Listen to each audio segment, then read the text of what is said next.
and we're off. Should all be fine. If there's any connectivity changes, that we'll make the change as we need to. But thanks for doing this with me.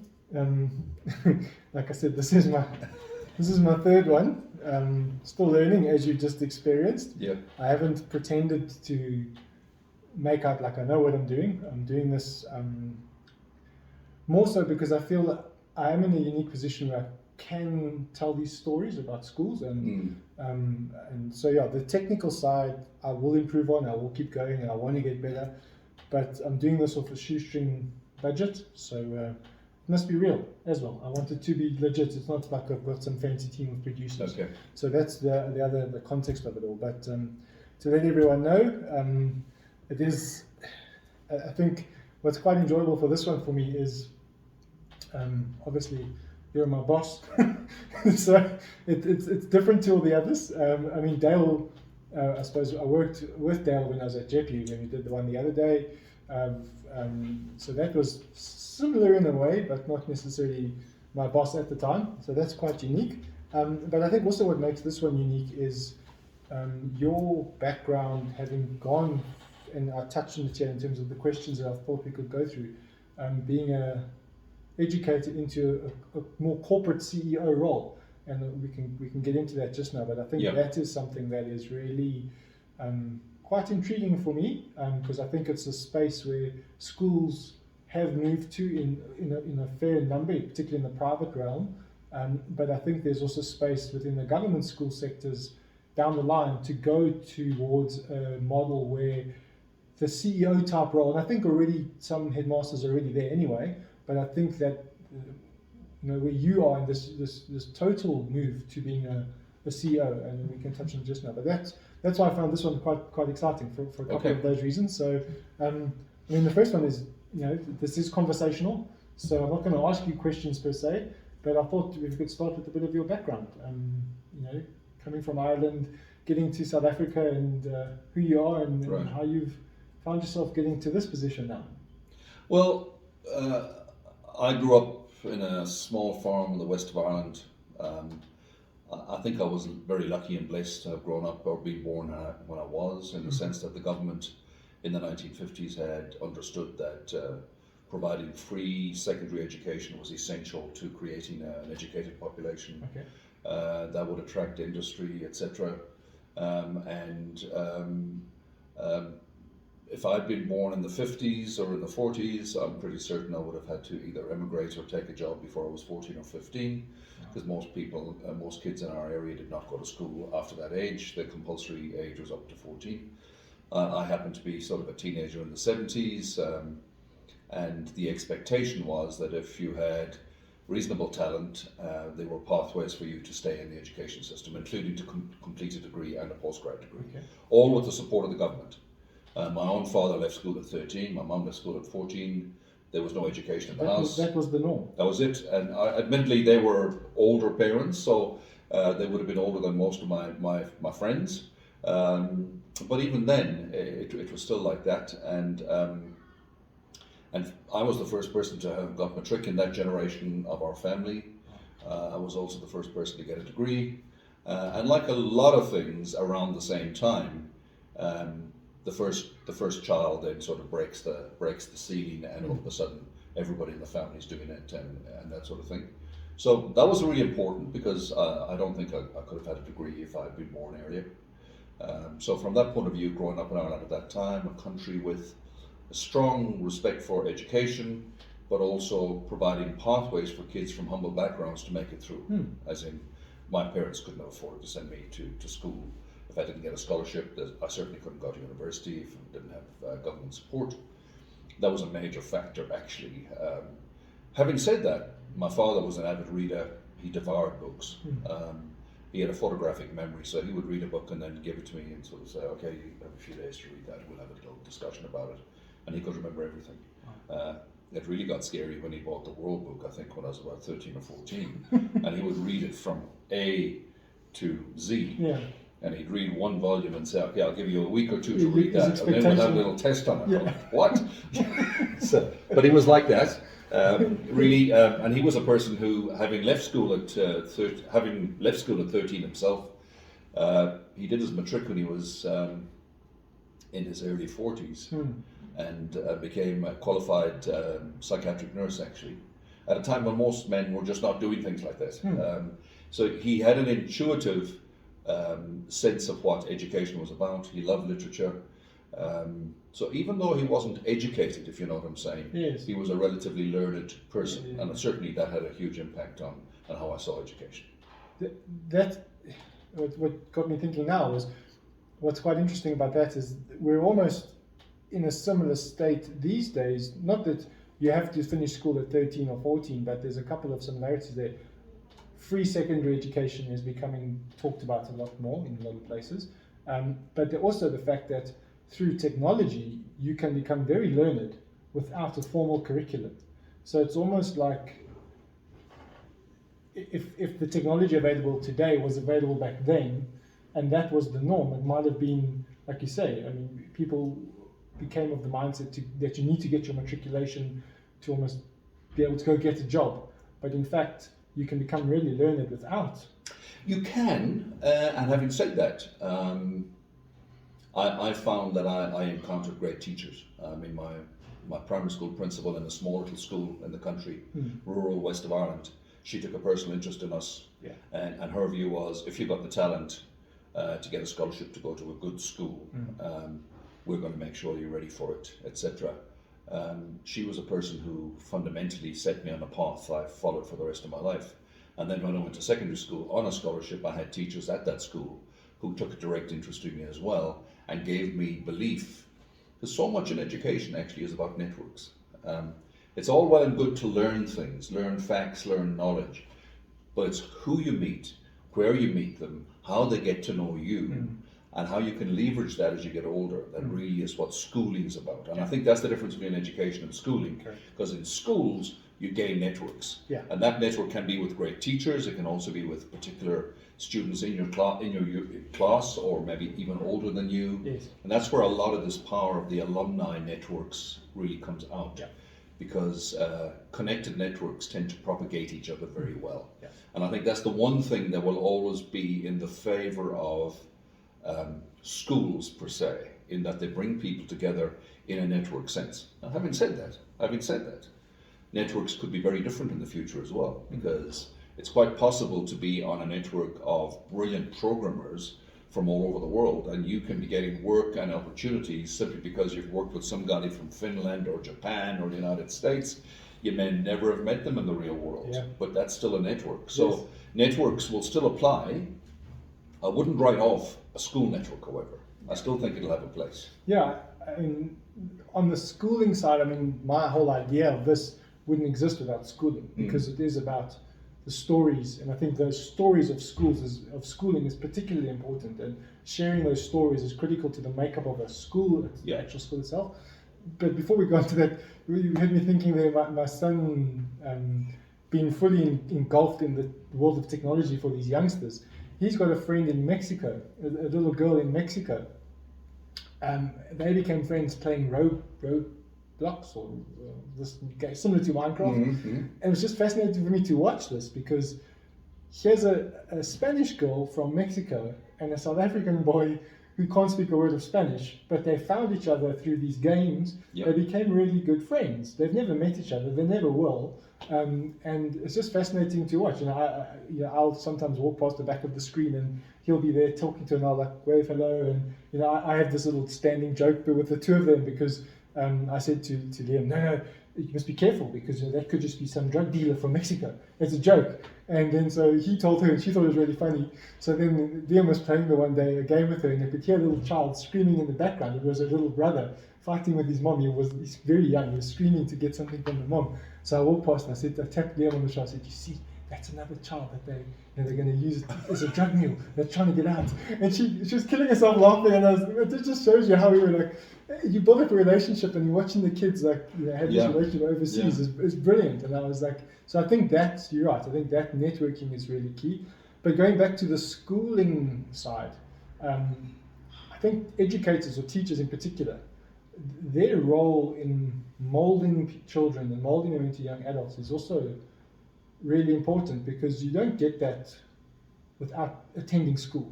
and you get these really, well, I say it's probably not the right way to say it. It's not that you don't get it without attending school, because I think sports coaches, and they also do exist, but such a big part of school where you get these quality educators that can see what a child needs and develop them into and mold them into what they become one day is crucial. I mean, there are always the other side of the scale, the bad things that happen, and we know that. But by and large, I think in South Africa in particular, we've been blessed as a country with a lot of top educators. Maybe I'm just fortunate because I've been involved with schools where I can see that, but wherever I go, I can see that it's almost like a calling for educating. I don't know if you think it's the same. I mean, I think coming from Ireland, there's huge respect for teachers over there as well, Yeah. for school teachers, university professors, that sort of thing. South Africa's got the same thing. I mean, South African teachers, if they want to immigrate, if they want to work anywhere in the world, they get jobs. They just come with there's a good work ethic for a start. The education system here is strong, so therefore it means that you're going to be well educated generally, you're going to be probably generally educated as well, in the sense that you're not just going to be a one-trick pony. You understand that teachers do lots of different things within a school, and also the universities prepare people well for the world of work. So from that point of view, I think, yeah, you're right. South African schools have been well served by the education system. Obviously, it's been skewed by things like apartheid and also the patriarchal nature of monastic schools and church schools, etc. But there's no doubt that there's a good 20% of the South African educational system that is world class, no question about it. And I suppose in a way, certainly in my time as a head or a deputy head in the school and now as a CEO, you can't have a one-size-fits-all type of sort of framework for a teacher. Generally speaking, building a good staff team in a school is about getting different types of people. First of all, getting men and women. Secondly, making sure you've got a strong spread of different languages, races and ethnicities. And thirdly, you're probably looking at different type of orientations. And what I mean by that is you want straight and you want gay, queer people in your school, because you want the kids in your school to be able to see themselves reflected in the people that are in front of them in the classroom. And I think if you've got a school where you've got lots of different sensibilities, you've got your extroverts and introverts, you've got diversity in the broadest sense, it means that any child in there has a chance of being picked up by somebody who will say, that person, yeah, you resonate with me. You're a bit like what I was at your age. And a teacher like that, all great teachers, I think, give courage. First of all, they give recognition. Secondly, they give courage. Then they open up windows of opportunity, as in, this is the sort of thing you could be thinking about. And even if you doubt yourself, and even if you don't have family at home that thinks that way, because maybe they just weren't in that space themselves, you'll be able to, you'll begin to believe, actually, that there are things you can do that you never dreamt even possible before you met those people. And it only needs the one person. Great schools will have several people like that, actually. And because they do so many different things, it could happen in the classroom, it could happen in drama, in debating, on the sports field, in a leadership group, on a school trip or something like that, where you discover something about yourself you thought, I didn't know I had that in me. And then somebody says, I noticed that. That's going to be part of your future, you know. And I mean, over the course of my career, and it's been fairly long now, the number of events I've gone to where a person coming back to a school, for example, 20, 30, 40 years later is going to say, it wasn't what I learned in the classroom that I built my life around. It's what I did in that club or on that trip or on that exchange or whatever it might have been. Those are the things that really help us to get to know ourselves. Yeah, I agree 100%. I mean, I'm a product of that. I think I was never the greatest in the classroom, and I was never the greatest in the sports field, but I think where I found my niche was doing it as much as possible, and that opened me up to teachers that would see your yearning to be part of whatever they're doing or whatever's happening, and they support you and they guide you. And I think you're 100% right. Schools have that to a large degree in South Africa. I think everywhere I go, I see. It's weird. You can almost see yourself or your school that you went to in another school. You can see bits of it, and I think that's a really good thing to be able to see, where you can see that. So I fully agree with you with what you said there. But I mean, just before we move on from like your background and all that, I mean, obviously your family and that now. I mean, I know your children are pretty much grown up in that, but I mean, your plans of South Africa is home. I mean, I think you're lucky. You've got a bit of a dual approach to life. You've got a European background and still some ties there, I would imagine. A lot, and actually, I mean, you're here as well. Yeah, I mean, I'm an immigrant who made a conscious decision to come to South Africa and stay here, actually. And I've had opportunities to go elsewhere at time, including going back to Ireland, because Ireland, from the 1980s when I left to come here, to the Ireland 15, 20 years later was a very different place in terms of its economy and opportunities, etc. But I came here at a time when there was change in the offing. The late 80s was still a dark and difficult time. There was a state of emergency, there was great state oppression, but there was a movement for change. And peripherally, I was able to get involved in some ways in that. Shortly after I arrived here, I developed networks at Wits University, and Wits University, as you would expect, was very much on the side of liberation and equality and justice. And it meant that I met amazing people who subsequently became lifelong friends. It also meant that in some ways I was able to contribute to the preparation for democracy, from the unbannings in 1989, 1990, the release of the prisoners, return of the exiles through to democracy, first elections in 1994. That was an exciting time to be in South Africa, and I was a relatively young man, and I was being given opportunities to engage with changes that I wouldn't have traded for the world. At the same time, there were lots of people of my age from South Africa going elsewhere, saying, I don't see a future here. No, I never saw it like that, and I've never seen it. I mean, obviously, like every South African, I'm appalled by the corruption and the collapse of systems that seems to be so endemic at the moment. But there's no way in the world that this country's worse off now than it was when I got here 30 odd years ago. It's a much better place. We can have conversations, we can share what we're talking about here freely. There's no chance of censorship, there's nobody watching over our shoulders all the time. And from that point of view, I think what it has meant is that my South African context, I married a South African, I met her shortly after I got here. We've been married 33 years this year, that's a long time. And our children have grown up here. The family in Ireland. Again, let me just say this, being Irish in South Africa is not the same as being Irish in England or Australia or New Zealand or Canada or the United States, as in Irish people in those countries, because there are so many Irish networks and groups, they tend to sort of flock together. When you're Irish and you come to South Africa, you don't really have those networks. So therefore you just got to assimilate and become part of the mix, okay? There's no pressure either in countries like South Africa, in this country I've found, to change your accent. Now, people in Ireland will say the way I'm speaking now sounds a bit South African, but most South Africans can tell that it's not South African, it's something else, right? And from that point of view, I've found that South Africans of all backgrounds and all races are incredibly friendly, hospitable people. I think Irish people and South Africans actually have a lot in common. There's a strong focus on family. There's a strong focus on social connection. There's a strong focus on hospitality and generosity and recognition. And those things are universal, if you like. And it also meant that, my parents were still alive in Ireland, and I have two brothers there as well, and lots of cousins, as you would imagine, being an Irish family. Whenever we go back there, it's an element of going home, because there's where you're from is an essential part of your identity. So whenever I get off an airplane at Dublin Airport, I'm feeling, not Dublin itself, I don't like cities per se, but the west of Ireland, the rural part, I love getting to the farm, to the little house I grew up on, and just meeting the neighbours again, and it's almost as if you've never been away, because you never leave that community. Your place in that community is always there. So now that our kids are old enough to be taking those trips by themselves, when they go there, they fit into that fabric just as easily as I did.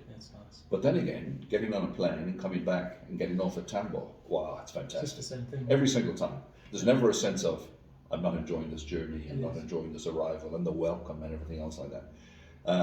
I love the big, hopeful messy nature of South Africa. You know, the potential and the opportunity in this country is still immense. You can make the world difference in this country. Yeah, it is unique. Yeah. I think you're lucky to have this dual blessing, I suppose. It is a blessing. Whatever you want to call it. Yeah, Yeah. It sounds like to have two homes that are not just homes to go to, but it sounds like it's homes within your heart or your soul as well, which is really nice. You know, I think most of us have probably the closest thing we can align to that was in my head was when you go down on holiday to the coast and you go to the same place for many years, that becomes the same sense. You know where you're going, you know everything. So I think that sounds really cool. I think. And how do you think? I mean, I was chatting earlier with someone. It seems like education in South Africa, as a career path, it could be marketed more as a real. It's a great career to consider, and I don't think enough people or youngsters are being given that information timelessly and at the right age. Because you know, I look at my eldest now. Varsity is 2 years away. Talk is always about you know, business type degrees, medical type degrees, those type of things. You never hear a lot of considering education. You know, you get those who do go into it, but I just feel that there could be more effort for people and youngsters and to realize what type of a life you can. I think it's very rewarding, and you might not be earning huge take-home salaries, but you don't struggle. I've yet to find teachers that are struggling with a hard. I think their life is busy and emotionally it's a tough job because you're taking on so many emotions from all these children and families all the time. But generally, I come across teachers that have good lives. I don't know if you feel it's the same thing, or am I misreading it? I think there are countries in the world where the teaching profession is held in the highest esteem by all corners of society. I mean, if you go to Finland, one of the finest systems in the world, the points to get into an education degree in Finland, it's higher than engineering, medicine, or any of the other high faculties that we would see here. Back in Ireland, it's very much the same. Teaching is still a very well respected profession. It's got solidity, it's got security and all that sort of thing, and it's a safe environment to work in. You get the holidays. It gives an extrovert, I think, an opportunity to play all sides of the personality. You can work in the classroom, you can go on the sports field, you can take drama, you can do whatever it is. It's never a dull day. And for people who are made that way, there probably isn't a better job in the world. It's complicated here, I think. I think this country went through a period where teaching, well, certainly for the majority of our black brothers and sisters, teaching and nursing were the only things that black youngsters could really easily undertake in terms of the homeland system and the kind of the closeted system that we had. Because apartheid really demolished and broke the mission school system. The whole intention was to ensure that black children couldn't actually have the fundamentals to be successful in a normal degree, apart from the fact that they were banned from going from most of the universities anyway. And from that point of view, I think teaching and nursing got a bad reputation because after democracy, the feeling was, well, we're not going to do those things. We prefer to do anything else, actually, because that's what apartheid and homeland system, the Bantustan, said we could do. And when I worked in the Royal Bafokeng as the CEO of the Royal Bafokeng Institute, which oversaw education from ECD all the way through to university and technical training, it was very evident that that kind of attitude still formed opinions, as in, I prefer to do any other degree, even if there's no job prospects, than do an education degree, almost. Because it comes with this background. It comes with that background. And I think in the schools, I was the head of a school in Pretoria, a boys' monastic school for a long time, and a pretty premium brand school with expensive fees. If a child coming out of that school said to his parents, I think I want to do teaching, I mean, that's what's your story? We didn't spend all this money for you to become a teacher, kind of thing. And this incessant need for progression in terms of earning, etc. So I think the way teaching's looked upon in South Africa does need a review. It needs to be a more respected occupation. It needs to be a sense in general that our whole future depends on a workable education system, and there are too many parts of our education system at the moment that are not doing the system a great service, in my view. Okay. Yeah, because I definitely feel that my niece has gone into education, and I think she's just built for it. She's a superb history teacher, and but it's interesting to see how she's been fast tracked to HOD positions and that kind of thing really quickly, because I think there is a lack possibly of teachers in the field, and it's great for her because I think she has the capacity and the natural aptitude to do it. But it's just interesting to see that things like that are happening where the natural pathway isn't occurring in some spaces because there might be this lack or this bit of a gap in the amount of people in the industry or in the trade that haven't. There's something missing. We could do more for education. We could do more for schooling and getting more schools into the system and building schools. And I think that, I don't want to harp on it too much, but it is definitely a gap I'm seeing. I would agree with that. And also, over the weekend I was reading an article on the age profile of teachers here in South Africa, but also in many other countries internationally. And there's a dearth of 20-something-year-olds and 30-something-year-olds.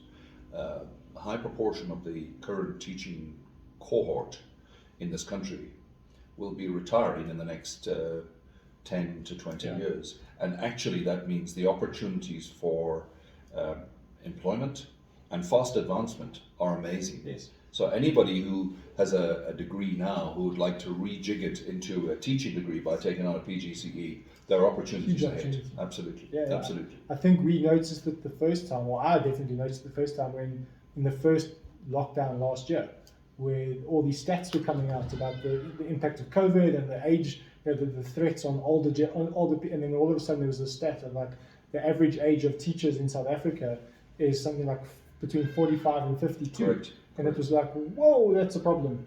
It's not only a problem from a COVID perspective. It's like, where are the youngsters? Why are there no young people entering into this field? So, yeah, and I think particularly for men, I think there's this skewed opinion or this incorrect opinion that teaching is a female job. It's more suited to teachers, particularly in primary schools. You see, it's always a lot of female teachers. I think young men should consider education because a lot of them have got the ability to, and boys in particular, I think there's possibly a lack of like a paternal. South Africa is struggling with, there's a lot of homes and families are, it's no longer a mom, dad, children scenario. The scenarios are very different, and I do feel that fatherly type figure where you have this paternal figure that's helping, particularly young boys.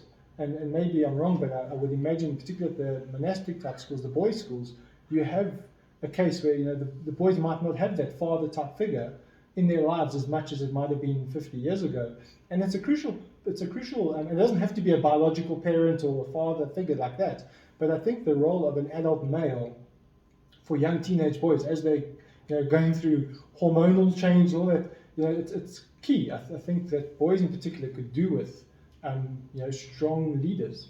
It's we in South Africa, this gender-based violence issues that we have here, these are key critical things, and just by getting to a point where schools and fatherly figures and those type of values can be put down onto boys much earlier, probably see down the line. I hear your perspective, but I would also have an opposite view, and that is that in my time in boys' school education, which was quite a lot of my career, having strong women in your teaching teams, in your management teams, counselling teams is essential. Because actually, it's not for men to solve gender-based violence. Women have got to be empowered as well. Women have got to speak out, have got to be able to take it on head first, if you like. And from that point of view, it's essential for boys to see women in leading positions, because if boys just see men making the decision, you're calling the shots, it gives them an idea that masculinity is a particular kind of way to be a man in a way. And I think from that point of view, I would say that you need a good spread. But I would still agree with you that we need more men in education at all levels, secondary right down to primary school. Yeah. Yeah. Okay, cool. So that was because I've seen it quite a bit around. So you've had, like, now you hear now Kyalami Schools CEO role, but in terms of education, as an actual teacher, you were a maths teacher, correct? Well, I started off actually wanting to be an industrial chemist, and that's what I qualified for. And I worked as an industrial chemist for a year, and then I discovered that my colour blindness was even more severe than I thought it was. And as a practicing chemist, that posed certain risks in terms of Could be dangerous in a factory. I mean, and the factory I happened to be working at that time was the biggest electroplating factory in Ireland.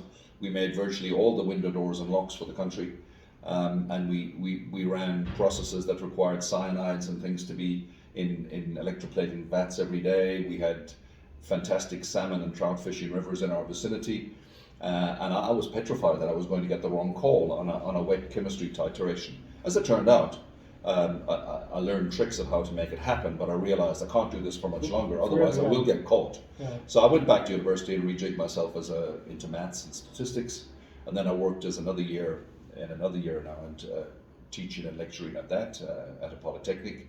And then I saw this opportunity to come and teach in Southern Africa. And at that stage, the Republic of Ireland had a very strong bilateral aid agreement with Zambia, and had just begun to do the same thing with the newly independent Zimbabwe. And some of my fellow students at university had been from those two countries, actually. Okay. And I thought, I would like to do that. And in my family as well, missionary work was a big part of the history. Okay. The Bishop of Kokstad from 1947 to 1977 was a cousin of ours. Okay. And they would bring stories of Africa and how you can give to community. And I had a first cousin who set up several hospitals in India. So I had this idea of coming to teach in Southern Africa. I was hoping I was going to get sent to Zambia. Ended up getting sent to South Africa with a friend of mine from university. And the reason that they sent us both here was we were both housemates at university. We knew each other well. We could give each other mutual support. Yes. We knew it was going to be a pretty hostile, unusual environment. And I came here on the basis it was going to be a 2-year contract, and then I had already set up an extra year to go and work with my cousin in India before she retired. And so I arrived here as a maths teacher. And then, as I say, shortly after I got here, I met my future wife. And I've got into networks at WITS when I joined them as an associate tutor in the mathematics department. I got involved in setting Maths Olympiad papers. I wrote 2 or 3 textbooks. I wrote a weekly maths supplement in the City Press for 4 years, from 1989 to 1993.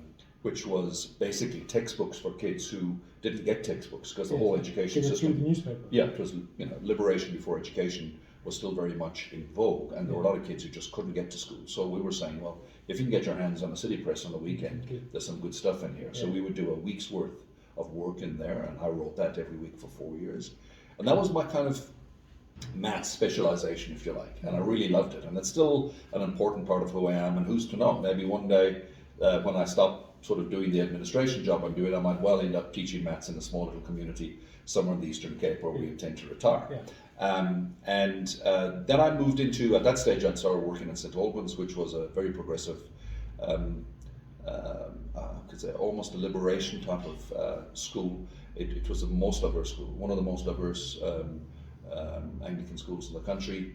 And it just attracted me because I liked the fact that it was building for a democratic future.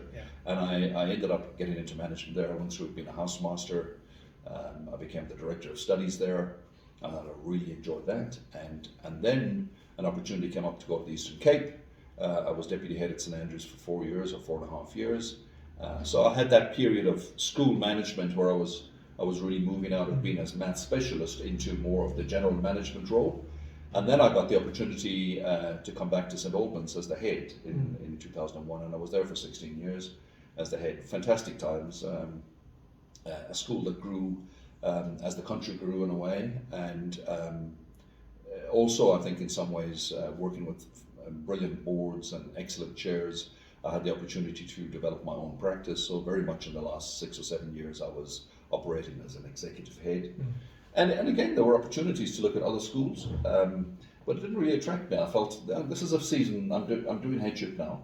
I probably could have considered leaving earlier, and had done, and then decided to stay as long as I did. And I thought, well, I'm going to call it a day. And then I didn't necessarily have a clear idea as to what came next. In actual fact, I had kind of made provision for an interregnum where I could take some time out and travel and write a bit. I started publishing a blog, and I used to write articles in various magazines and things like that, and newspapers, and that's still an important part of what I'm about. And then the opportunity came to put myself forward for the position with the Royal Bafokeng in North West Province, and I had known the late Mamachola, the Queen Samani Molatleki, the Queen Mother. I'd met her several years earlier. I knew the Princess Torello as well. I knew the Prince Batatu Molatleki. It's a family that impressed me then and impresses me still. The vision that traditional community has got, and the leadership is immense. That's a community that is really showing the way as far as I'm concerned. So the opportunity to take up the position of becoming CEO of the Royal Bafokeng Institute and working with the chair Kumo Shongwe was too good to miss. And it put pressure on me from a work family point of view, because I was working literally 150, 160 k's away from home. So it was a kind of a dislocated life. My wife and kids were still in Pretoria, and I was in Bokeng or in Rustenburg during the week. But that's just the nature of working on the mining belt. I wouldn't have traded that time for the world, and I have to say that Kumo and the board, Khosi, Leroux Molatleki, and the Supreme Council at the Royal Bafokeng, they kept me on my toes. It actually meant that I had to sharpen my saw a lot. I don't know that I sharpened it as much as they would have liked at times, but the fact is I had to grow. It wasn't an easy job. It was a much more complex thing where we're working from ECDs all the way up to university, technical training, a construction school, a hospitality school, over 150 students doing bursaries at various universities, 41 schools altogether, about 20 ECDs, and then engaging with the community. It was essential to be in community in order to get the message through. I really loved that a lot. And then personal circumstances in my family changed in terms of my wife's health, and I felt I had to reevaluate where I was spending my time, and that led me, I have to say, reluctantly, to tender my resignation. And I finished there last year, and I still have friends out there. I think they say you can depart the Royal Bafokeng, but you can never leave. Actually, it's one of those things where the connections are immense in those communities. I've got huge respect for it. It was an interesting phase, and it wasn't one that I necessarily expected, but it put me into a more technical kind of role where I understood systems, process, and governance better. And that meant when this opportunity here at the Kyalami Schools group came up last year, and I expressed an interest, and I met the board and the chair, Dr. Chikwanda, and my predecessor, Gary Boita. I felt this could be a really interesting next step, because I do believe that what we've got here as a non-profit company, so we do education not for profit. We do education for the sake of education.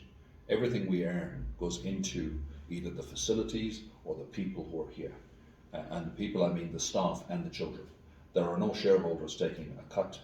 There's nobody getting paid for anything other than the staff who work here. My board members are incredibly hardworking, and all they get, to be honest, they get 4 meals a year after a board meeting. That's it, and maybe a glass of wine. Although even now with the rules about no alcohol, they don't even get wine. It's Coke or something else like that. And I've been really delighted to join this community. It's a warm community. It's a community that I think understands that it wants to be different. I've enjoyed working with the heads of our schools. We've got two nursery schools, 2 prep schools, and a college. just launched, as you know, because you were part of it, the online school a couple of weeks ago. Small, organic growth, but I think it's the right thing. I think we've got great potential here to go far. And again, I think the extra skills that I learned in the Royal Bafokeng have made it possible to do this job better. Yeah. It's not the same as just running your own school. Running a school as a head is very much a relational thing. Yes, there are systems, etc. But the head of a school is very much the heartbeat of a school. Yeah. The head of the school is the one that walks the values every day, lives it out, that integrity of the head thinks it, the head says it, the head has it in her heart or his heart, that kind of congruency so that there's no doubt as to what it's about. In the role I'm in now, the parents in our schools, and we've got over almost 1,600 parents in the 5 campuses, the parents don't see me as that person, they see the heads in that role. So my role becomes a much more technical one. And it's not just to be an emotional support to the heads, although there is, when schools in turn, there are phone calls from our various heads every single day. Yes. And that's part of my job. That's what I'm there. I'm there to give advice and support. But also it's to create systems that will enable them to focus on what they should really be doing. Yeah. Heads should not be concerned with developing property or fixing gutters or financial systems, etc. That should be done by the shared services unit here at head office. And I think we're trying to make progress on that here this year. It's definitely a different, and I think you've seen exactly, obviously in a different level, being more senior, but I saw from a marketing perspective almost the exact same scenario unfolding when I got to start here. What intrigued me the most is I knew of Bolu College in particular because you would drive along Main Road and you know down there along your left hand side is Bolu, and it's a really beautiful, there's the river and there's all the horse, plots of land with these beautiful horses, and there's a lovely school there. But it was kind of like, yeah, okay, but it's there. And I think when I joined here as well, it was that very much a case of people need to hear about us because that was my main goal was I don't have to do too much in terms of creating anything totally new yet. First goal is let people beyond Main Road. It's a bit of a silly analogy, but let people beyond Main Road know about what is going on here. Because we used that, you were a classic example in January, February, when you came back that afternoon and told me you had walked through the college just before open day and you could hear the music and the sound, and you said you couldn't put your finger on what it was, but there was some kind of an energy there, and I think that was where it resonated with me, because I was like, that's exactly how I see it. As I try and keep myself not fully blinkered inside, because I feel then I could be missing opportunities of seeing something as an outsider, if you're too in like a racehorse with the blinkers, you don't see everything. So I always try and keep that, because I felt that kind of just how you've described everything now is exactly what I feel a lot of people need to learn about the Kyalami Schools. It is unique. There is this different way of seeing education for the sake of education, being a non-profit. And I think right in the beginning when we started chatting of it's probably a big part of what I believe in, and why education is so powerful, what it can do for a child. I think there is we're living a classic example of that. And I hope it just, I think a lot of us think the same within the group, and as long as we keep that same train of thought going, I think we're going to achieve great things in this group. I would like to think so, Ian, but at the same time, there are lots of good schools that have gone to the wall specifically since the start of COVID. Yeah. And the big commercial groups, like it or not, they are predatory. They look for a bargain. So if they can get a school that probably could have been worth 100 million 10 years ago at a cut down price of 62 million, they're going to buy it because it's acquisitions is just as good and you'll notice that quite a lot of them they're keeping the brands the same, so they don't necessarily change the brand name. They're looking for differentiation, to create the sense of they are different, but they're all run from the same engine. They still take the same cut. So there's still a good proportion of the fees being taken to the shareholders in order to generate shareholder dividends and that sort of thing, etc. We just have to be careful in a group like this that we run ourselves efficiently. Yeah. We have to be also aware of the ebbs and flows of the economy, the devastating effect of the COVID pandemic, the dearth of employment for many people in the country, the GDP that's quite low. I don't think we're going to find, I mean, in independent schooling in the 15 years after democracy just mushroomed. It was huge. It multiplied by a factor of 10 in the country. But then again, the economy from the year 2000 through to the year 2008, 2009 was absolutely belting along. And even the 2010 World Cup kept us going for a bit longer when other countries had kind of gone into that downturn in 2008. Yeah. So the schools could put up their fees by CPI plus 3 or 4%, and still have people queuing up to come in. There were people, the market was growing, the schools could be set up in different places. Government wasn't building schools. Our government's focus was on improving rural and township schools, and rightly so, okay? But this huge community here in Midrand, I mean, we were here early on from, Noel Hillen was the founding head at Bolu Prep School in 1996, at the start of that year. Then the Bolu College opened in 2000, Kyalami Prep School opened in 1999, and those schools were all private ventures. They were set up by people who put some money on the table and took the risk. Yeah. There was no intervention or assistance from government on that, and we've built on that, obviously coming through. But the commercial groups, I think, saw the opportunity and began to build, and they established nodes of schools, and quite often schools became the kind of the leader for a new development. You'd put a certain school in there and people would buy plots, etc.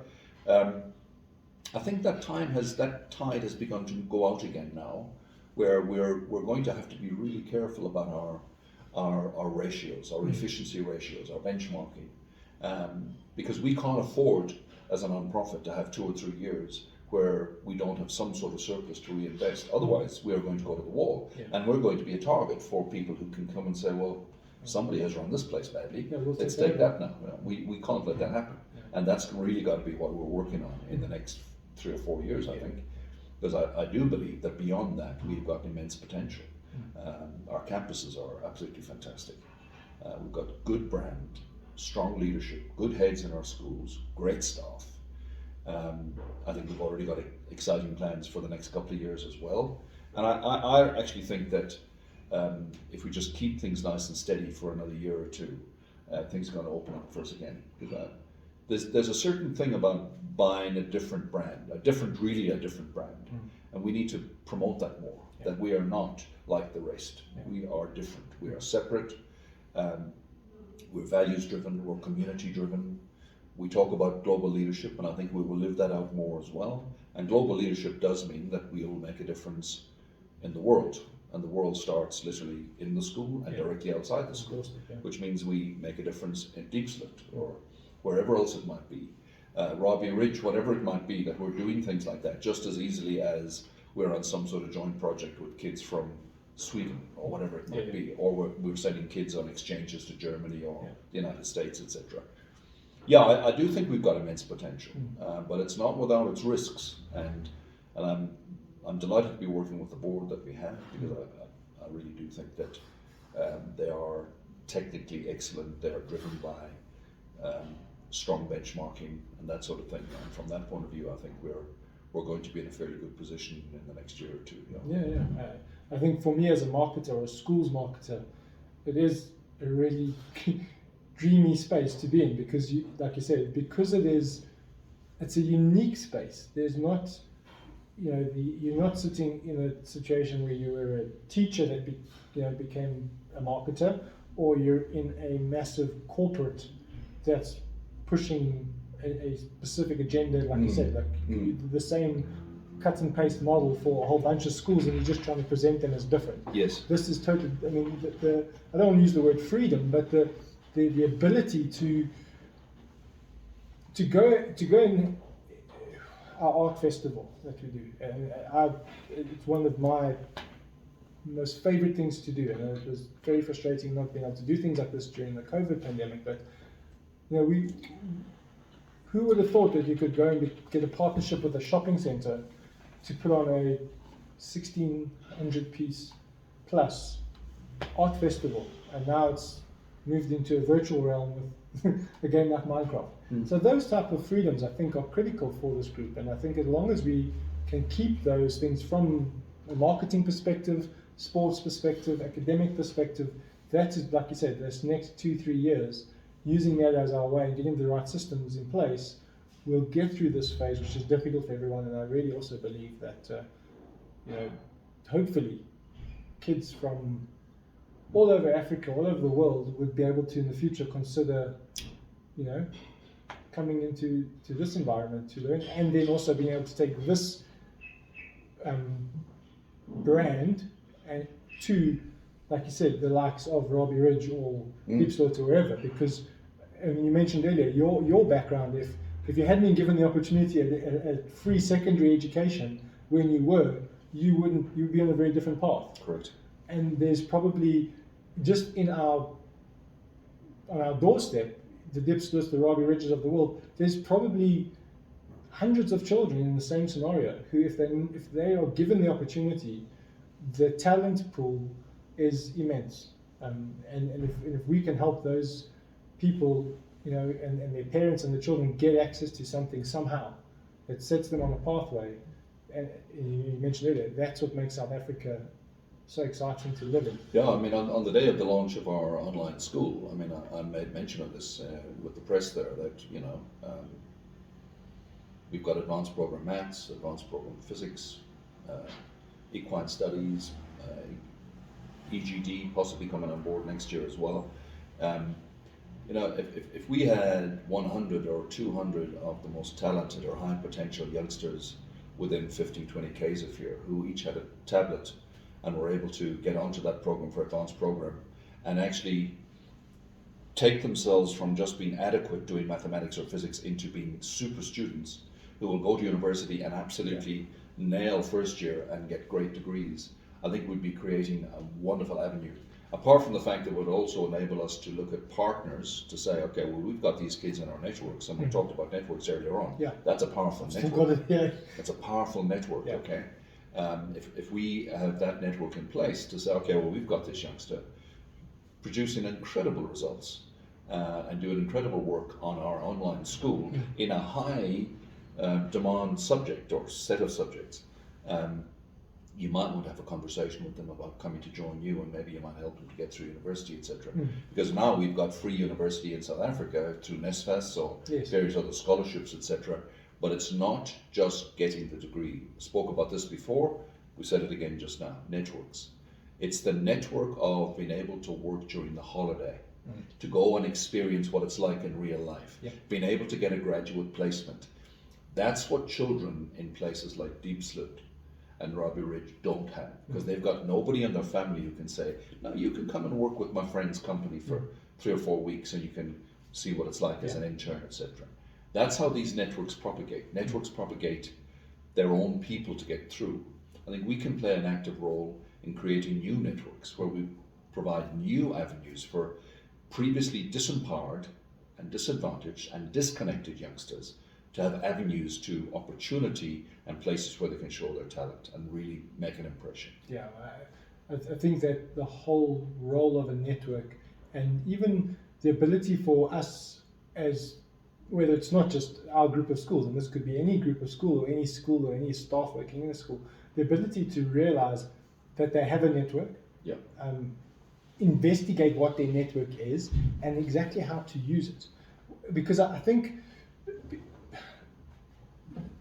schools forget the power of their network, or they don't sometimes know that it is as powerful as that. We ourselves here, we've had examples where we would do a function or we do something with a group of parents, and all of a sudden in that group is a parent who is a heavily successful businesswoman or businessman that you didn't even know, or they're a politician, or they're this or they're that, and they're just going on doing their day to day because that's the rut we get into.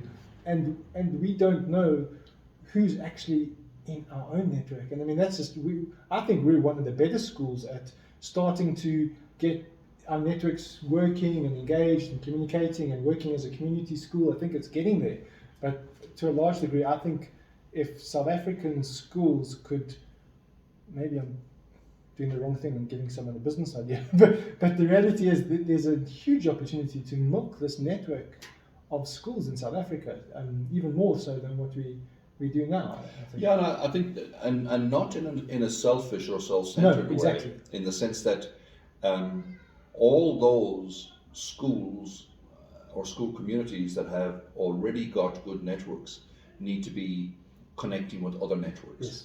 It needs to be a sort of an exponential growth, because quite a lot of the networks that one sees, particularly in the elite schools, are protective. It's about, this is what we do for our alumni, etc., as opposed to this is what we can do for the whole society. I mean, there's no question that if we come out of this COVID pandemic with the mindset that says we can look after ourselves and let the rest do as they please, we can't build a future for our country. 100%. I must say that an amazing example for me personally, working as a volunteer on the governing body at my children's school, getting to help and being an alumni of the school myself, helping with a few other parents, is trying to get this alumni network going. And we've positioned it, I think, quite uniquely. We're looking at it differently from just being an old boys, old girls association, more of a business network, and affording the learners and parents, everyone, this opportunity to kind of propagate and grow and do business and all that kind of.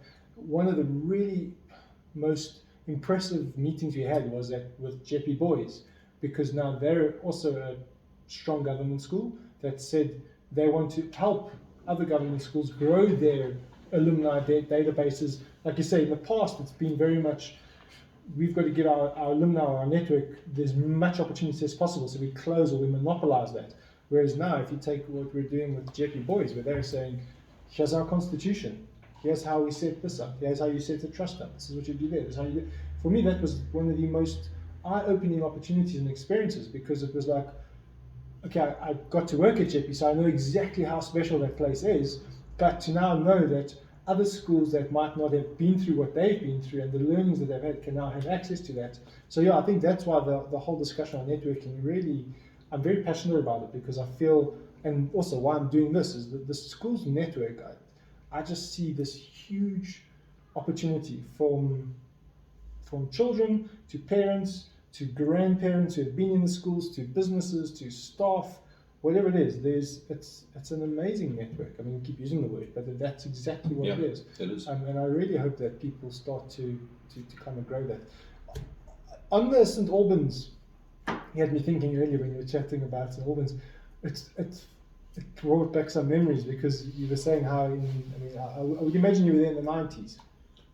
Yeah, I was there in the 90s and the last couple of years of the 80s. Yeah, I mean, I was at school in the 90s, so I remember when you were saying how it was one of the first more integrated, diverse schools. Yes. I remember back in the day when I think our group, when we matriculated, we were the first group to have, that was in 1995, we had 2 black boys. That was the first time we had black students matriculating in our school, so it was very, very new. And they only came into the school from their grade 10 years. They'd only been with us for 3 years, so it was really new, for a white co-ed school in a Johannesburg northern suburb. That was novel. You didn't really you have that. You weren't exposed to that.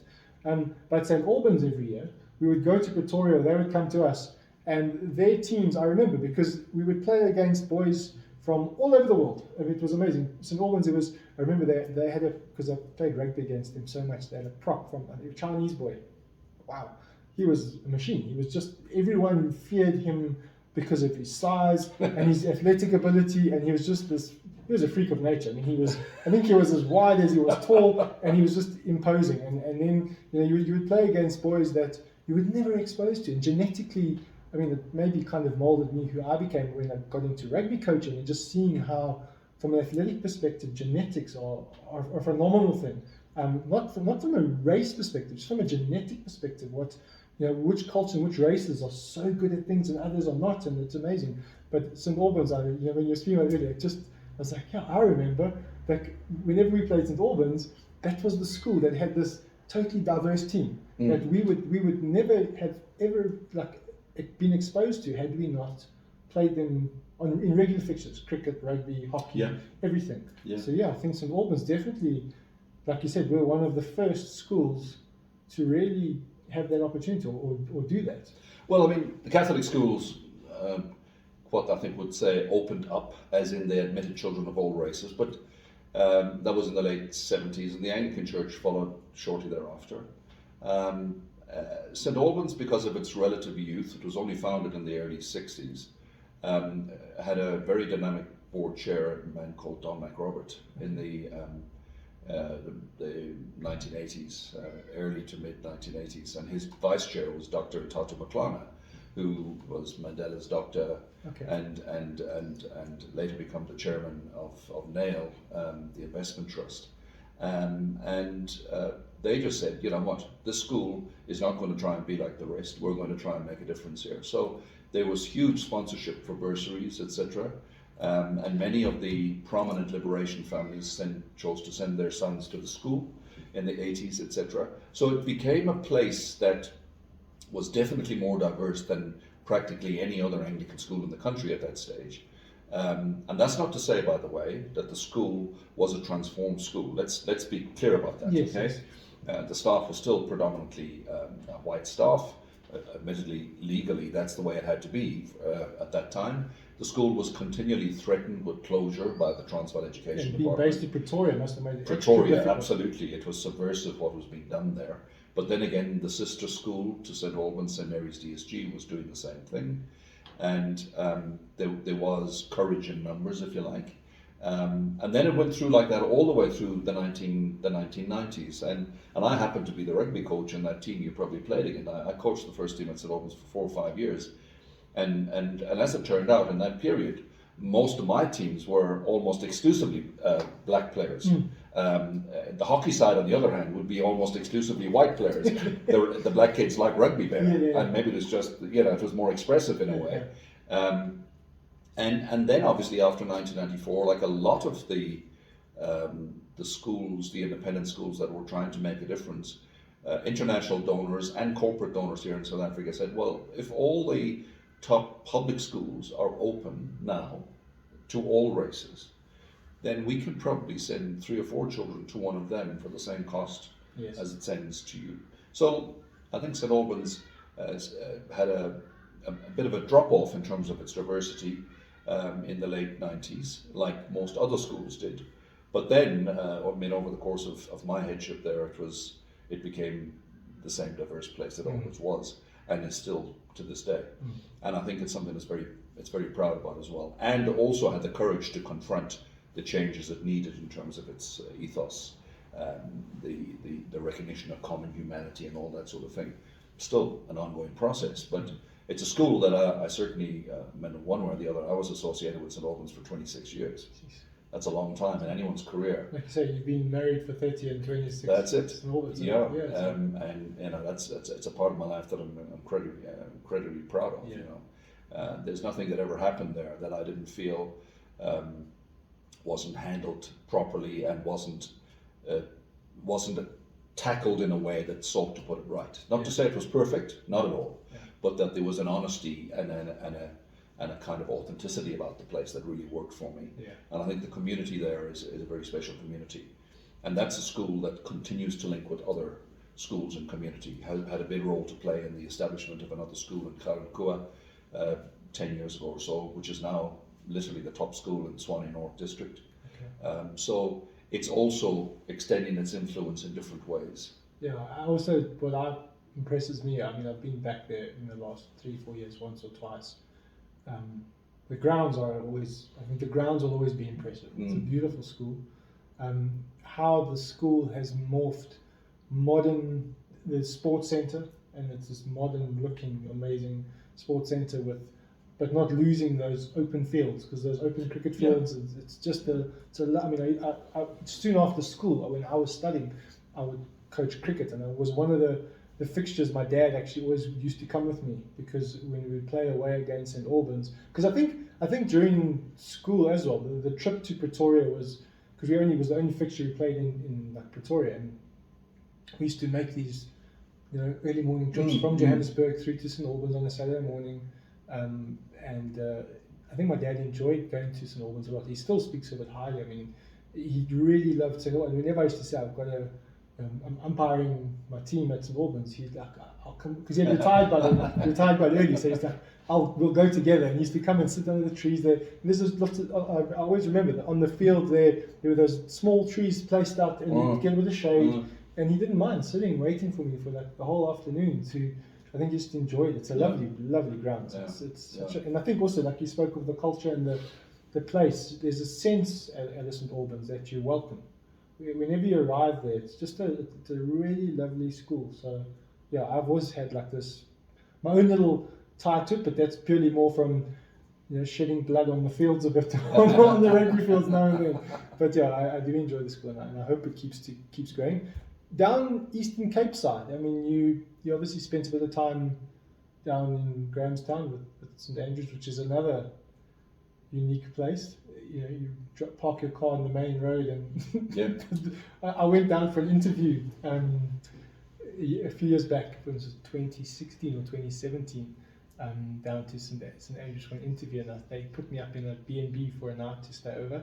And I'd never walked through properly, so I got a rental car and drove in, and you know, you expect to come in through the school gates somewhere, because I've been to Kingswood before, which is also, you drive through get that circle, you pull in, it's a beautiful school, and the road running up it, and I'm driving up and I'm going, okay, I could see children crossing the road in front of me in their school uniforms, so I'm like, the school must be here somewhere, you know, and I stopped the one guy, and like, do you know where St Andrews is? And he was like, you're in it.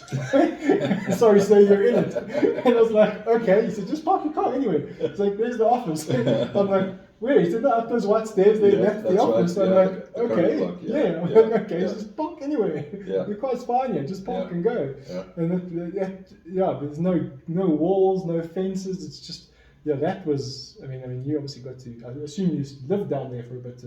Yeah, well, I was there for 4.5 years as the deputy head, and my wife worked at the university. Our boys went to St Andrews Prep, and our daughter was still young, but she started a kind of nursery school there. It was a great time in our lives, to be honest. It's a very special community, authentic people, and I mean, it's one of the reasons why we've chosen to retire there. I mean, I've just come back literally 2 days ago from a flying visit where we're building a house at the sea, and partly it's because we made friendships down there that have lasted for over 20 years. Friendships that are totally authentic, as in there's no airs and graces. It's what you see is what you get, kind of thing. And we you know, Ariana spoke about arriving in Dublin or arriving back in Tambo. When I drive into that area around Albany district, somewhere the other side of Craddock or Bedford, I also feel to a certain extent I'm coming home. And that was, even though it was a relatively short time in our lives, it was profoundly important. Our boys were sort of between 6 and 11, as in they grew from being 6 to 11 years old at that time. Just before teenagers. Yeah, and it really formed them in a powerful way, and some of their friendships have also been formed that have still kept going from there. So, lovely community. I mean, St Andrews is one of the finest schools in the country, founded in 1855, one of the oldest, great tradition. Also a school that has transformed itself immensely. And, you know, a city like Grahamstown or Makanda, as it is now, it needs schools like St Andrews and Kingswood and Graham College and Victoria Girls and the university to be strong. They need to be there. I mean, there's a high court there as well and everything else like that, but that town needs to be strong for the Eastern Cape to have a future. As we spent a bit of time there actually on Saturday visiting some friends who currently work at Kingswood, and you can see that the town needs a bit of work, but there's a community plan, I think, together, and hopefully it's going to put things right, you know. Yeah, it's still one of the nicest drives when you come up over the mountain and you come and there's the bowl of Grahamstown, or Yeah. down in the bowl there. You come through and you can see the university and St Andrews and Graham College and King's. You can almost see how the whole thing works. As you come over and you say, oh yeah, I must say that. That's also what I'm trying to get across with this is when you go to like places like that and you see all these schools and their role in society, and then you go to the Midlands and you've got this stretch of Hilton, Michaelhouse, Kersney, and that corridor. It's almost Maritzburg College. Maritzburg College. Yeah. You've got, and then you've got down in Durban side. You've obviously got DHS and Glenwood and the like, and you've even now got Northwood and Clifton. Clifton all of a sudden, and again, they're probably similar to your more modern schools that have I think they're still really strong in the aquatics. They built that amazing aquatic centre. So I suppose the point I'm trying to get to, and even if you go into Paarl or all over, you can see where these schools are and their role in community and their role in society. And I think we've taken it for granted for so long, or maybe we haven't taken it for granted, but we haven't, as a nation, realized just what we have. And how can those schools help other schools? How can those schools remain so core to the community? Because a small example, people move houses, or they'll move to an area because of the school in the area. It's still a very common thing. And you'll have people opposite our schools who will moan all day that there's too much noise on Saturdays and that. But you say to them, okay, well, but when they sell their house, it comes with a premium because it's next to the school. It does. It does. And I think what you're saying is so right. Actually, on Saturday, when we visited that friend from Kingswood, and one of the other, the other family or couple at the braai, and let me say it was social distancing outside, lots of all protocols observed. All vaccinated. Yes, all vaccinated actually. Yeah. He's down from Kenya, where he was dropping his two boys back to St Andrews, where they're boarding, and he spoke about the fact that in their community, just outside Nairobi, he works for a major food company on that side. And he's been up there. He's South African, but he and his wife have been there for 18 years. He's just saying most of their friendship groups send their children to Britain or the Middle East for schooling at an exorbitant cost, whereas they can put the flight together 3 times a year. They can come down themselves 3 other times in the middle of term. They can pay the fees, and they've still got change left over compared to what is just for the fees in England, for example. And their point, Warren and Delia were their name, was, we're not promoting this nearly enough, in that we have got world class right here on the continent of Africa, and we need to be actually promoting ourselves more. Which, coming back to the Kyalami Schools group, one of the things we want to do is to establish boarding, so that we can create an opportunity for children who don't live within a close geographical proximity to actually enjoy the school. It's an important part of it. But when you get to towns like in Grahamstown, Queenstown, King Williamstown, East London, or Port Elizabeth, Gqeberha, at Grey High School, for example, or at Selborne or at Queen's College or Dale, those schools play a profoundly important part in the community, because they bring in that difference. They bring into the economy. They support more than just the people who teach in the school. And you get the same in the Midlands, you get the same in all of the smaller towns where there are good schools. I think it's really important that municipalities in those areas work hard to make sure that they provide the infrastructure and the support for them. And all those schools still have a strong brand recognition, and that comes from the way they've been since establishment, how they have contributed through tough times and good. And I think, schools in many cases that had massive change after democracy, some of them took some time, particularly the public schools, took some time to find their equilibrium again. I'm seeing amazing work, and I've in my career as well, I've done some consulting work. I've gone to lots of other schools. I've done staff development and consulting work in many public schools. I've served on boards of other schools, and what I see happening at a school like Pretoria Boys High, which was just down the road from where I was in Pretoria, what I see at Selborne, Queen's College, Graham in Grahamstown, Grey High School in PE. Oh, it's world class. And you want to see those schools thrive. In actual fact, you want to see more schools join that cohort of great schools.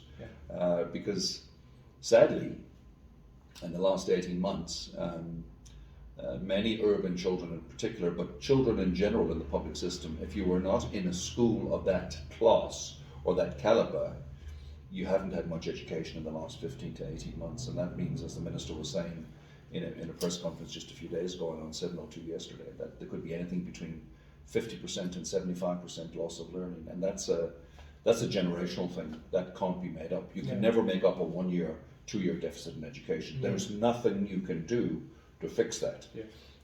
Now, schools like ours here in the Kyalami Schools group, I mean, we had a pretty mature IT system. Mark Naidu, the group head of academics and innovation, already started move towards Google Classroom, the Google system, the Google, the Chromebooks, etc. So when the whole pandemic started, we weren't necessarily caught flat-footed. There was a fairly agile response. It's more challenging for sure with little children in nursery schools or in junior primary schools. We accept that. But in general, our response was pretty good. And then when it happened again that we had lockdown this year, I'd probably say we did it 10 times better even than last year. And last year wasn't a bad effort at all for most kids. That didn't happen. And certainly from my experience in the Northwest with the RBI, in many schools out on that side, unless we specifically, and I'm talking about we then, I was RBI, unless we had specific programs where we had placed teachers or we had provided technology or connectivity or curriculum, there wasn't much happening. It goes the other way. So that's a real concern. So the importance of schools, it's really important. It's a big part of identity. It's also a big part of economy. It's a big part of community pride. And I think in some ways, it took some time for the alumni in the schools that used to be exclusively white, which frankly, in most cases, was the case, the schools we were talking about, right? It took them a while to realize that the children playing rugby and cricket and soccer and hockey in those schools, or getting the top prizes and wearing the honours blazers, etc., even though those children looked completely different, in other words, they weren't just white kids anymore, they were kids of every race and background in the country, and in most cases, certainly in the Eastern Cape, they would have been predominantly black children, okay? It took some of the alumni, I think, a long time to embrace that and say, that's our future. Those children are our future. We want those youngsters to be as proud of our school as we were, etc. In a different way, perhaps, but equally proud. And I think it's happening. Sia Kolisi. Totally happening. Sia Kolisi is one of the great alumni or old boys of Grey High School in PE. And they actually helped to bring him in. He came in on a burst. They've created that opportunity. We talked about opportunity. They've created the opportunity for our future Springbok captain. He has changed the whole nation. If Grey High School didn't exist in that town, who's to know what might have happened or what might not have happened? Exactly. I mean, his story will go on even bigger than you take the Sharks Rugby Union and getting international corporations to buy in shareholding on a major scale to take them beyond because of the likes of Sia Kolisi and what's happening. That's a classic case of a young boy from a part of the country where he wasn't going to be given the correct opportunity to now the impact on a global scale and everything along the way. And that's just one example. If you can do it once, how do you do it multiple times? Because it must be possible. So it goes back. I'm sold on the concept from when I was very young, as a coming out of school, the role of schooling and the role of how schools can impact community is just mind-blowing. I don't think we'll ever really get it right. I mean, speaking about the alumni, I think we've also got to realize, I feel that there's a key part to play to invest in the youngsters, the actual individual youngsters, but I think alumni must also realize that they don't only have to sponsor a youngster like a Sia Kolisi to get to a point. By investing back into the school itself, whether it be infrastructure or systems or whatever it might be, that also has a huge role, because that affords the school to not then have to spend the money that it would be spending there, it can spend the money on the learners. So there's so many benefits on both sides that you can get, and I think we've produced a lot of alumni.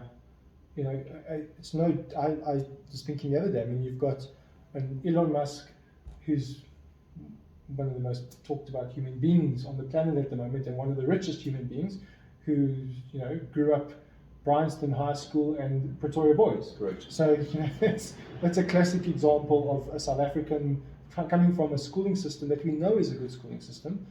Granted, it was during probably the height of apartheid, so it was probably slightly different and in his favour to a large degree. But another one that I always think of is Dave Matthews, from the Dave Matthews Band, Stillians. Okay, he didn't finish his schooling and that, not all of it, but again, a very strong South African schooling background. Yep. I don't think it's fluke that you're getting these people that are achieving on this level, and you can place a Siya Kolisi on par with those two in terms of what he's doing, from nation building, from a political impact around the world. People would listen to him. If Siya stands up, you could just take the End of the Lion series interviews. The interviews that he had, post-match, were almost 10 minutes long, because he speaks from his heart. He speaks knowing what people want to hear, but he's not fake. It's genuinely, he's giving a message of what they're trying to do, and the whole world replays those videos over and over again. So his reach and his impact is just as powerful on a socio-economic level as the likes of a Dave Matthews Band, which is the most played live band in the history of music, and the likes of an Elon Musk, who's trying to put us on Mars or bore under the world and all that kind of stuff. So and these are some coming out of South African schools. How many more are there in the system now, and how many more can we produce in the future? We need infrastructure, and we need to have teachers and coaches and mentors in every village and every town in the country, identifying those children, giving them a chance. And you don't get elite before you do mass. So therefore you need to have kids getting active. You need to have sports going on. And probably one of the greatest tragedies in our democratic dispensation has been that, and it relates to what I was saying earlier on, that after 1994, when the education system was being refounded, the nursing colleges and teaching training colleges got shut down. Because that was part of the response to say, no, that's what you made us do. We don't want to go there anymore. We need to go into the university. Universities had not been training the great teachers we were talking about. Great teachers back in the 50s, 60s and 70s in this city went to Johannesburg College of Education. They didn't go to Wits University. No. And University of Johannesburg didn't exist back then. In Pretoria, it was either Normal College or Pretoria College of Education. And those places taught you that you had to learn about all the sports that are offered. You had to be able to do everything. You had to get your certification. You had to do gymnastics. You had to do officiating, be able to play basics. You had to learn a bit about singing if you had a voice at all. And you had to realize that once you finish teaching in the classroom at, let's say, 2 p.m., that's not half your job done. You've got to do your really important work in the afternoon. And in those communities, and especially in small towns, those people populated the sports clubs, they populated the community groups. They were the glue that kept societies together. When the first generation of teachers started coming out of the universities, they hadn't been trained that way. No. Basically, they had got an academic education about education. Teacher training colleges. So they knew education at a theoretical level. So therefore, they said, well, no, we don't do sport. We don't do culture. And that's part and parcel of why so much of our small town, particularly rural schools that serve predominantly black communities, have almost become no-go areas in terms of afternoon activities for kids. So there's so much talent that one can see, exists. It exists. Just pure statistics says there are several thousand Siya Kolisis out there, okay? Or Trevor Yenny Khanis or whatever it might be. There are several thousand of them out there, but they're not getting a chance to show themselves because there's no opportunity in their area that allows them to come through. And that's why, in a way, I suppose, when you look at the Springboks at the moment, you look at a guy like Makazolo and Pimpy. I mean, his story is truly unique because without such a school, without such a community, without even a family, to be frank, he still made it. That's just an amazing, remarkable story. Imagine if he hadn't he had a certain resilience, I think, around him, but and a lot of chance, I'm sure. Yeah. Okay, it's painful, it's pitiful to think about the human potential that is going to waste every single day and every single year in our country. We can build an amazing future, you know. And you know, I was just saying in an interview earlier this morning, and I'm interested in Botswana because I'm on the board of a school in Gaborone, Marapula.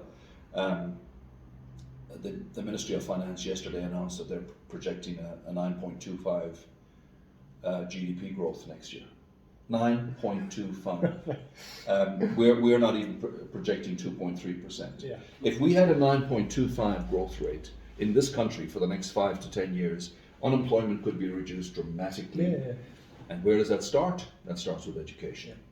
Yeah, I spent, I mean, we can finish up shortly, and then we'll see if there's anything else you want to chat about. But on Botswana, we got to go there for a rugby coaching clinic, and that we spent a couple of days up there. My eyes are really opening again, because I was like, I flew in from Lanseria to Gaborone, and I land, like you come into land, and it's like you're landing in like a game reserve. It's just, it's bush, but it's beautiful. You land, and the airport is phenomenal. It is world class. So you come through, and the buildings are there's no litter on the street. They're one of the most proudest nations I've ever experienced. You arrive through there, it's just phenomenal.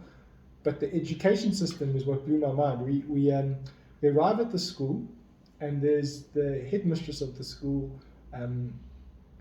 So we arrive in the van, and we hear security at the gates is, hold on. It becomes instantly almost all formal.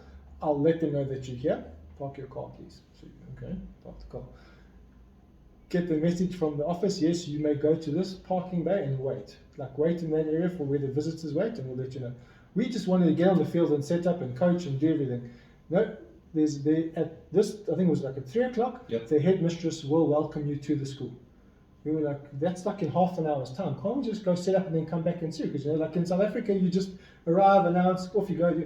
No, you don't do anything until she announces you and welcomes you. It was the most, and we were initially quite frustrated. We were like, what's this all about?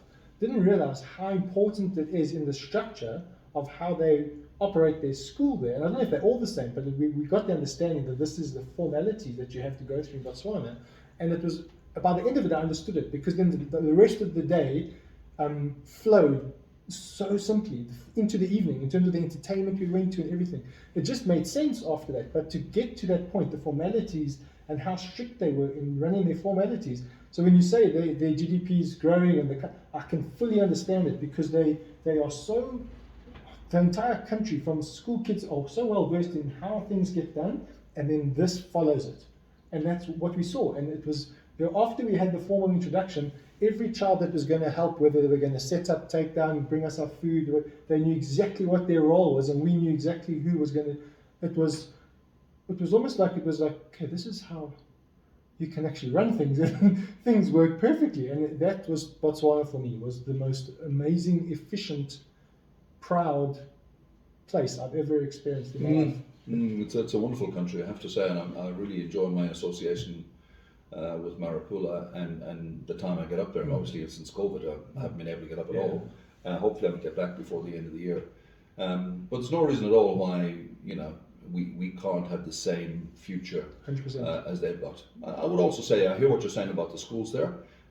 So much in a school, doesn't it, comes from the head of the school. You're going to find that across South Africa, you'll also find lots of schools who will be very similar. You know, I was listening on the radio. It could have been Bongani Bingwa or Stephen Crotis. I tend to switch between those two in the morning when I'm in my car coming to work. They were talking about the health system and the hospital system, and generally speaking, it's commonly understood. Just like a great school runs from a great head. That's just the way it is. If you've got a weak head, doesn't matter what kind of structure you've got or who else you've got on the team, it's not going to reach potential. In a hospital, a great hospital stems from a great hospital administrator, a CEO or a managing director. You can't do it from a system. You can't run a great hospital from a provincial education system, one way or the other. I think we're probably in a situation where I think when you've got a sufficient number, it's a bit like the vaccination story we're going through at the moment.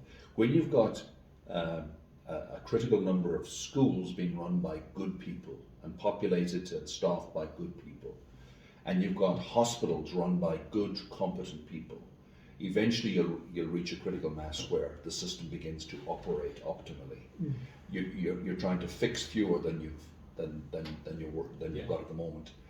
And I think in some ways we look for systemic solutions to actually it's not systemic. And it comes back to what you were talking about again. I think it's an important kind of idea that you've got in this series as well, I think, is looking at schools, communities, and community pride and community success.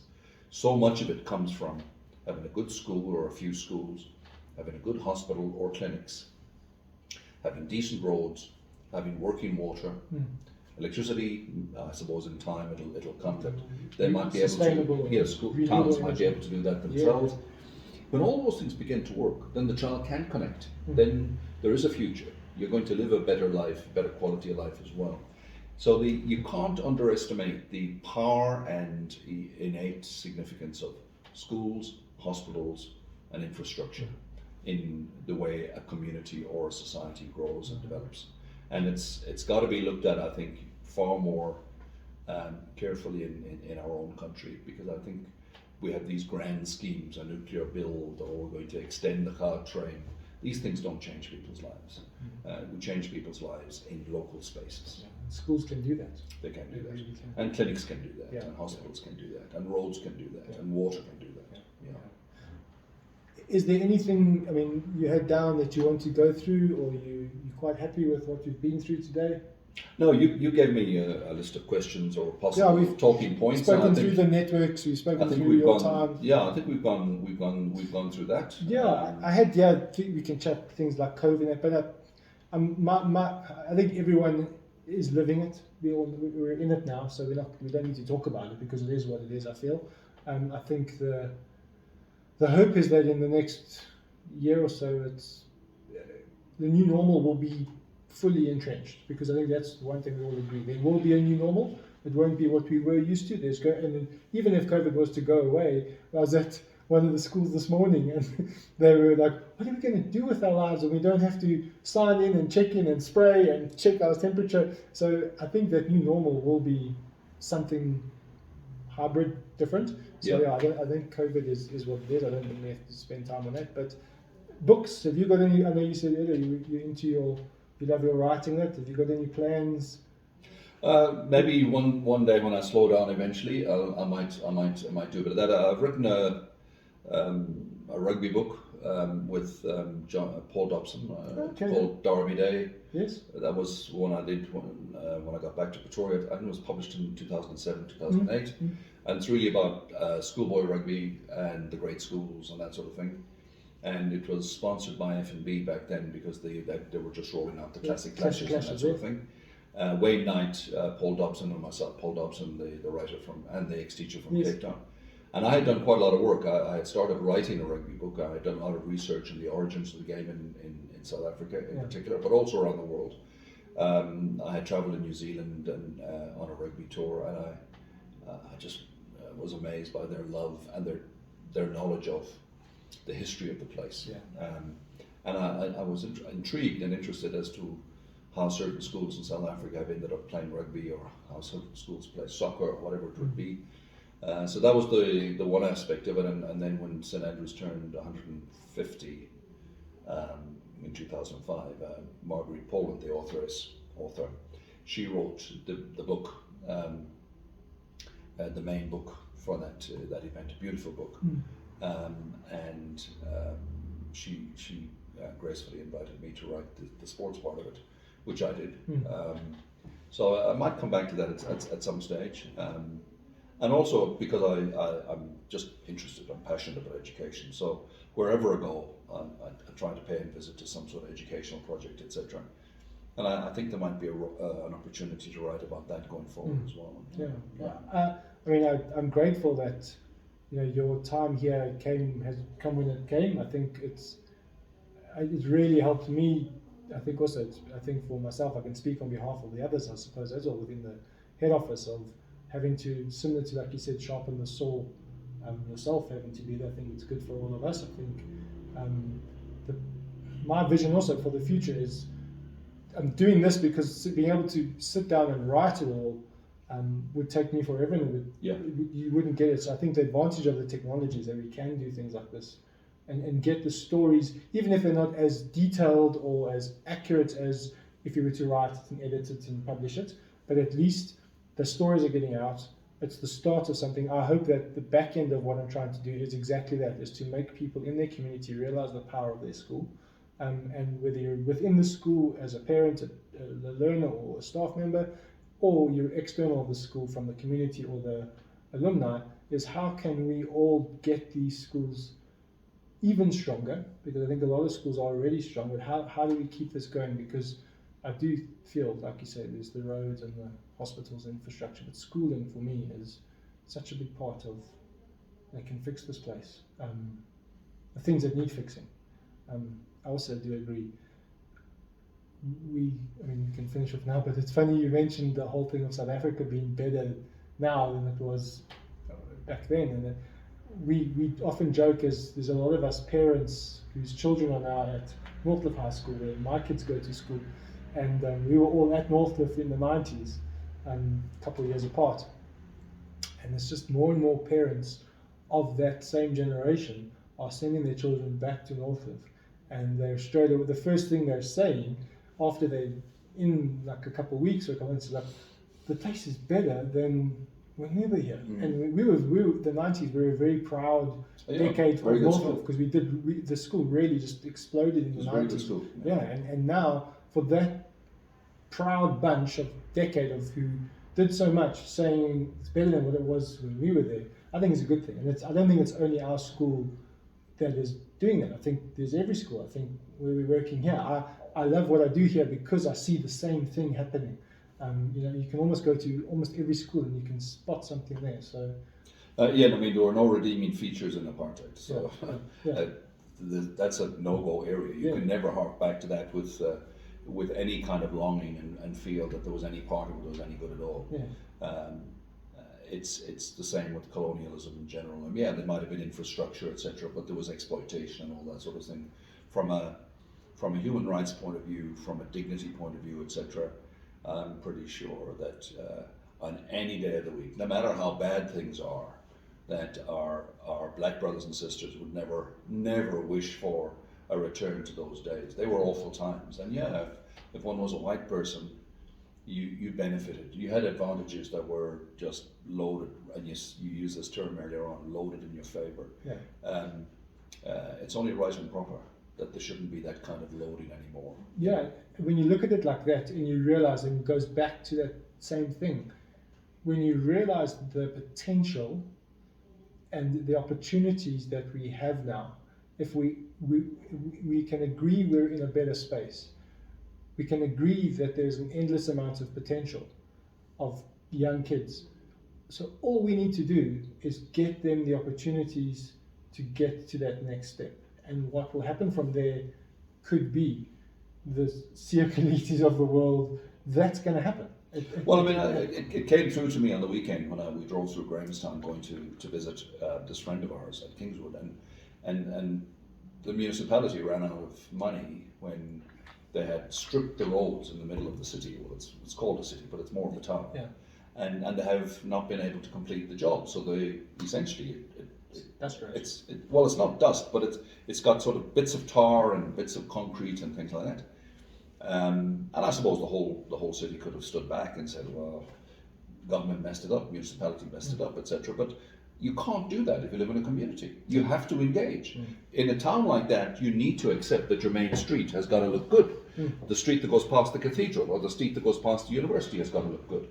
So I think what's happening there is that all of those players, all those role players are coming together and they're saying, well, we need to help out here. We can't just stand back. And I do think in a way, and I think it reflects, it partly at least reflects kind of a racist attitude to say, okay, the ANC are now in government. Let's see what you do. See what they do. And every time government failed, I think there was a sizable proportion. We predicted this, right? Now, That's gone on for 20, 25, 26, 27 years now. Sooner or later we've got to say, we can't be living in these kind of islands of privilege and think that just because we're okay, that the people across the hill who haven't got lights and water and haven't got a road to get to work on and haven't got a decent functioning school, we all have to step in. And I think sometimes in the urban spaces, the big urban sprawls, it's easier to neglect what needs to be done, because in the small town You feel it. you feel it more, you can see it, you can smell it. Yeah. And I think in some ways, I mean, the minister, Angie Mushakwa, in this interview at 702 yesterday, was just saying that it wasn't in the small towns that the biggest lag in COVID was. In actual fact, in many cases, they responded far more nimbly and with greater agility, because in some ways they didn't have as many kids who needed to come to that school, so social distancing was easier. Or they had people in the community who brought in a prefab or something like that. It's in our urban townships where the biggest damage has been done. Yeah. And let's be serious. If you look at the metropolitan area of the city of Johannesburg, there are parts of this metropolitan area that never see each other, that never visit each other, that never engage with. And they're densely close to each other, but they don't care for one another necessarily. I think we need to understand, I think, that maybe our schools have a leading role to play in this. Yeah. If we want to create hope, if we want to create change and momentum, we have to find connection. Yeah, there we go, 100%. I listen a lot to these podcasts, and I think that's also the other beauty of doing the podcast version of this, is that you have the conversation. So you can sit on the side on your screen somewhere, and you can say what you like about people. You can almost hide behind the screen. Whereas when you're having the conversation, it's just so much more real, and you can almost get things done because you're engaging more directly. And I think that's where schools, again, the future, the children are, I know in the last 18 months they haven't been as much together, but if schools can realize another one of their huge strengths and values is they have kids they have to be together. So use that opportunity to teach them the art of conversation. Because you might be totally different on the back of a screen. You might want to say certain things, whether it's being a bully or being a racist or being a homophobe or whatever it might be. But when you're brought into the same room or around the table, you can still have your differences, but you can learn to actually work together. And that's what's going to be the ultimate solution for us. Is we'll never get one solution for everybody, because I think the world is not built like that. I do think that, I would agree with you 100%, but I also think there's an element of us understanding that it won't just be, if we wanted to solve the problems of the city of Johannesburg, it wouldn't be people from our area going to Soweto with the answers. Exactly. It would be sitting down as collectives and talking about the community challenges and what the community feel needs to be done in a way. Because I think in many ways, and we're going through this in the Kyalami Schools group, the fact is that our own ethos has, we're diverse. We've got a lot of different kids from different backgrounds, etc. Increasingly so with staff as well. But that doesn't necessarily change the culture as much as you would think. Because if the culture is still the predominant initial culture, which is one that white people dominate, white norms are the norms of this institution or this group of schools, well then it's not an inclusive space. It's not a place where you can be heard. Having a group of people around this table, for example, and you have got white and black and Indian and coloured and anybody else you want around that table, it doesn't mean that you're being inclusive unless the voices of each of those people is equally heard. Yeah, I 100%. And I think a lot of our fellow citizens in this country feel that even with 27 years of a democratic government, even with that, etc., there are too many people who have no way to be heard. Yeah. And that's a challenge we have to grapple with. We have to deal with it. At government level, one could say maybe even the ANC doesn't listen as much as it should. It might consult, but the idea that one political party can set agendas and set policies without reference to realities, without references to other role players in communities, it's not the way to run a country. And I do think there's we were talking about what this group could be like, the Kyalami Schools group, in the next 2, 3, 5, 10 years. I think we can have a great future. I firmly believe in the power of hope as opposed to optimism. Hope is actually having an idea and having action towards making that idea come true. Yeah. I think sometimes our government deals in optimism, as in they have these grand plans. It's a bit like Stalin and the 5-year plan. You know, there was a new 5-year plan every year, and meanwhile 37 million people die of poverty and starvation, etc. We have a situation, I think, where we don't need grand plans as much as we need community action. We need people coming together to solve things in close spaces in a way. And in these urban environments, I think the important thing would be for government to create networks across the different spaces, so that we create a sense of, you know, Johannesburg says it's a world-class city in Africa, etc. Well, I'm absolutely certain this has got the potential to be a world-class city in Africa, but it doesn't look like it a lot of the time. If you go to Rwanda, if you go to Kenya, if you go to many of the other countries, increasingly you go to Botswana, you begin to see other cities that look far more world-class than we. And what is that? It's mainly, you mentioned the fact that systems seem to work. And if government just concerns itself with systems as opposed to possibly trying to micromanage every single aspect of our lives, if government puts infrastructure and systems together and allow people, like-minded people, to come together to work on that and work with that to build new things, we've got a great future. I've got no doubt. But it needs a bit of humility, I think, for that to happen as well. You know? Yeah, I fully agree. And again, I thank you for your time, because I feel everything you've said there to end can be achieved in the microcosm of the school environment. Sure. They can learn to do that. So by the time they leave school, they're realizing that it's so simple to carry that forward into their next stage of life, rather than simply going through school to get a matric to get to your next phase. What you learn there through the schooling is the education side, but the schooling side prepares you to be able to engage with your community, with that microcosm that you're going to be living in, to get, so when the roads are broken, how do you fix them? Not out of theory, out of engaging with community and getting those things done. That's how it's going to be achieved. So yeah. I